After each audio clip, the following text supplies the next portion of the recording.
Hey, Viola, how do I discard of all my old medications? Find out today on Medical History Mysteries.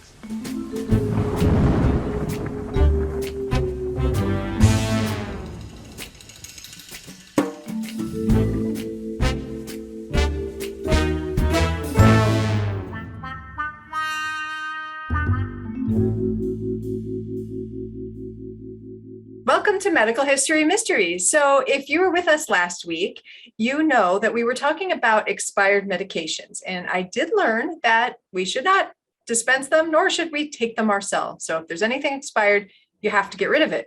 But the question now remains, how? Tom, how do we get rid of it? Well, it's interesting because the FDA has specific guidance on this as to how to get rid of your expired or no longer wanted medications and drugs. And believe it or not, it has a lot to do with the flush list. So I don't know if I know there was such a thing as a flush list. I would say that some people in my life would say I'm on the flush list, but we don't have to go there. Okay. There's a bunch of people on my flush list, that's for sure.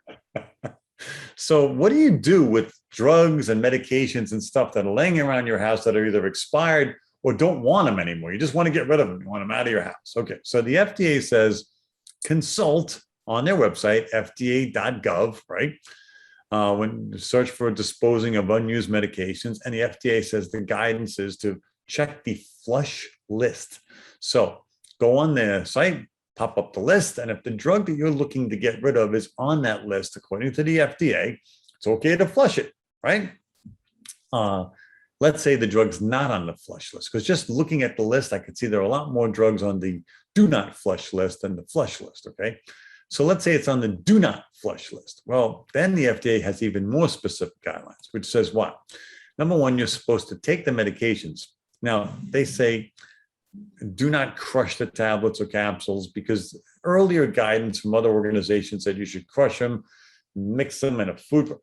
No, okay? Don't crush them. Don't do it. Just mix them with an unappealing item. And they list things like dirt, cat litter, or used coffee grounds. I'm going to go on a limb there and say probably used cat litter would be less appealing than cat litter itself. But okay, we'll just leave that at that. Okay.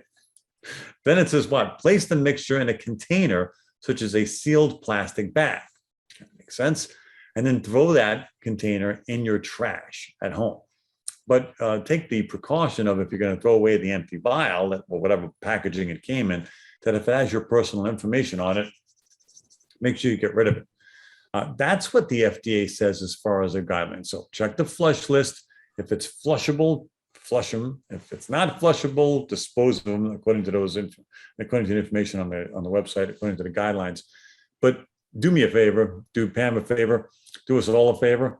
Check the website often before you do that. You know, as we talked about in our previous episode, when we talked about expired drugs, you know, you do this a couple times a year, right? So maybe twice a year, 3 to 4 times a year.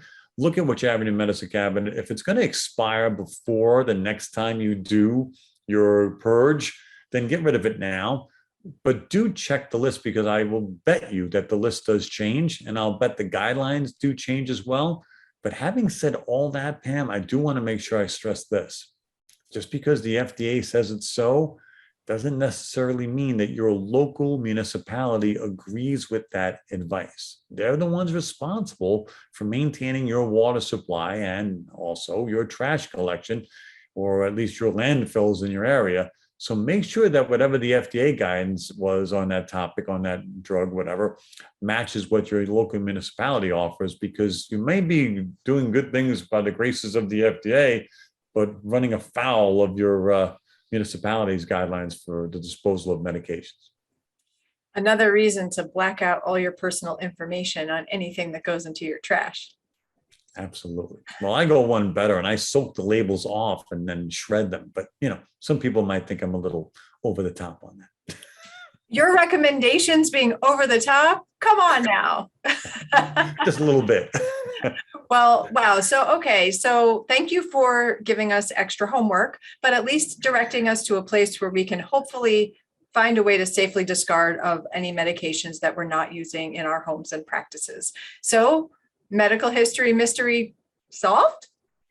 I think one other thing I could add, I don't know if the guidelines in your municipality are going to be the same as the FDA's when it comes to your things you have in the office. Like those guidelines are really designed for consumers in their homes. I don't know if, the guidelines would be different for your municipality since you bought those items. You have greater amounts of those items in your office in bulk.